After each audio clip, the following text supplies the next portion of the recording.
ছমাহৰ পিছতে কিন্তু 14 চনত জনজাতিকৰণৰ কথা কৈছিলে চৰকাৰে আজি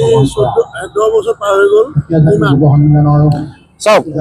সেই সময়ৰ কংগ্ৰেছৰ অপশাসনৰ বিৰুদ্ধে বিজেপিয়ে অসমৰ মাটিত আহি যিকেইটা মূল শ্লোগান দিছিলে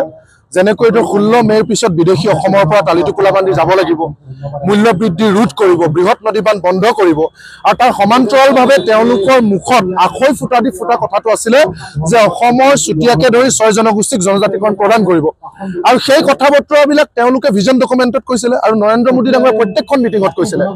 আৰু তেওঁ এই কথাটো কৈছিলে যে যিকেইটা জনগোষ্ঠীয়ে ইতিমধ্যে জনজাতিকৰণ লাভ কৰি আছে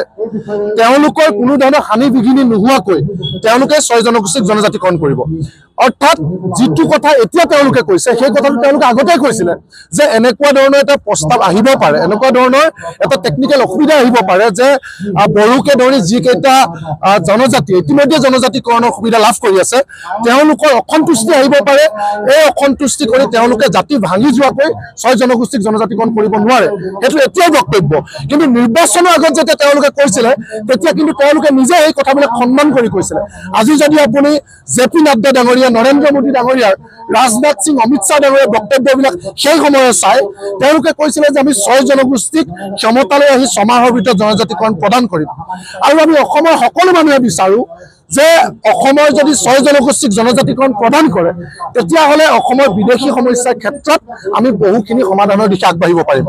আপোনালোকে জানে যে অসমৰ 6 জনগোষ্ঠীক যদি জনজাতিকৰণ প্ৰদান কৰে তেতিয়াহ'লে অসমখন মোটামুটি ট্ৰাইবেল ষ্টেট জনজাতীয় ৰাজ্যলৈ পৰ্যবেক্ষিত হ'ব আৰু জনজাতীয় ৰাজ্য হোৱাৰ লগে লগে ইয়াত বিধানসভাৰ লোকসভাৰ সিটবিলাক সংৰক্ষিত হ'ব আৰু আমাৰ অসমৰ জনজাতীয় লোকসকলৰ কাৰণে এই চাকৰি বাকৰিবিলাক সংৰক্ষণ হ'ব অসমৰ মাটি বহিৰাগত বনিয়াই কিনিব নোৱাৰিব অসমৰ যিবিলাক মূল সমস্যা এই আটাইবিলাক সমস্যা মোটামুটি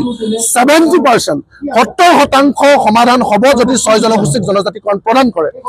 এই 6 জনগোষ্ঠীয়ে জনজাতিকৰণৰ স্বায়ত্ব শাসনৰ ডিমাণ্ডৰ জৰিয়তে কেৱল নিজৰ জনগোষ্ঠী নহয় তেওঁলোকে সমগ্ৰ অসমীয়া জাতিটোক বচাব বিচাৰিছে এই কথা বতৰাবিলাক আমি প্ৰত্যেকগৰাকী অসমীয়া মানে বুজি পাওঁ সেইকাৰণে আমি কৃষক মুক্তি সংগ্ৰাম সমিতি আনুষ্ঠানিকভাৱে সমৰ্থন জনাও যে অসমৰ 6 জনগোষ্ঠীয়ে জনজাতিকৰণ পাব লাগে আৰু এই দাবী ন্যায্য দাবী আমি অসমীয়া মানুহে 3টা পৰিচয়লৈ জীয়াই থাকোঁ মই প্ৰথম এগৰাকী চুতীয়া বা আহোম বা চাহ জনগোষ্ঠী বা মই ভূমিপুত্ৰ আৰু দ্বিতীয় পৰিচয়টো হৈছে মই এগৰাকী অসমীয়া আৰু তৃতীয় পৰিচয়টো হৈছে মই এগৰাকী ভাৰতীয় গতিকে মই জন্মসূত্ৰে 3টা পৰিচয় পাইছোঁ গতিকে মোৰ প্ৰথম প্ৰশ্নটো মোৰ নিজৰ জনগোষ্ঠী বা জনজাতিটো গতিকে এই জনজাতিটোক সুৰক্ষা প্ৰদান কৰা মোৰ প্ৰথম দায়িত্ব গতিকে আমি কৃষক মুক্তিৰ মজিয়াত থাকিও আমি জনগোষ্ঠীৰ 6 জনগোষ্ঠীৰ জনজাতিকৰণৰ বিষয়টো আমি পূৰ্ণ মাত্ৰাৰে সমৰ্থন কৰোঁ আৰু আমি ভাবোঁ যে 6 জনগোষ্ঠীক জনজাতিকৰণ কৰিলে অসমীয়া জাতি বাচিব আৰু বাকী যিবিলাক চৰকাৰে আঁতৰৰ কথা কৈ আছে এইবিলাক তেওঁলোকৰ পৰিকল্পিত তেওঁলোকে ইচ্ছা কৰিলে 6 জনগোষ্ঠীক জনজাতিকৰণ প্ৰদান কৰিব পাৰে তেওঁলোকে জম্মু কাশ্মীৰৰ পৰা 370 উঠাবৰ কাৰণে সংবিধান সংশোধন কৰিব পাৰে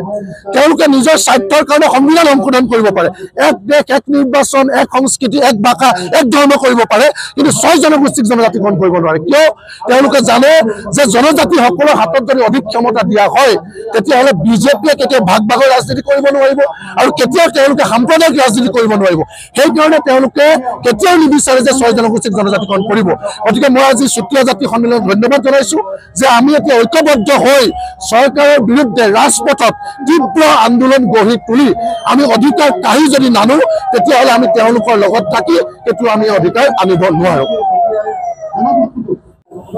বছৰৰ শেষত পুনৰবাৰ আপোনালোকে আজি অনুকূলত কৰিছে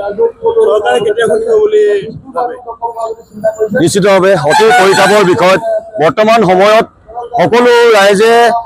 বছৰৰ শেষ বুলি আনন্দ ফূৰ্তিত পিকনিকলৈ গৈছে নিজৰ পৰিয়ালৰ লগত এসাঁজ খাম বুলি ভাবি পিকনিকলৈ যাবলগীয়া হৈছে সেইটো সময়ত আমাৰ জ্ঞাতি ৰাইজক আমি ৰাজপথলৈ উলিয়াই আনি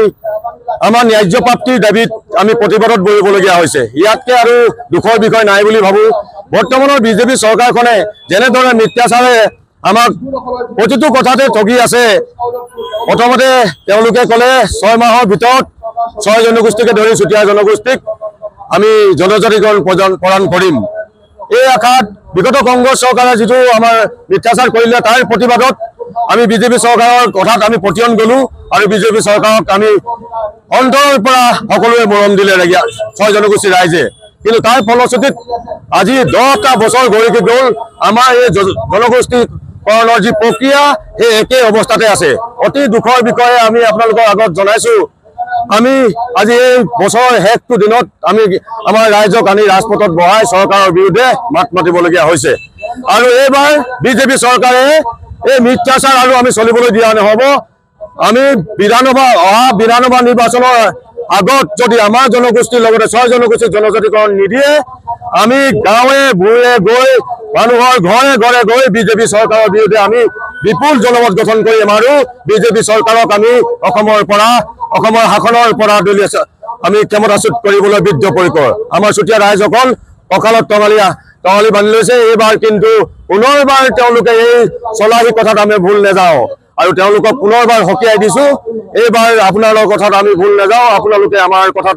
আপোনাৰ কথাটো চিন্তা কৰক অন্যথা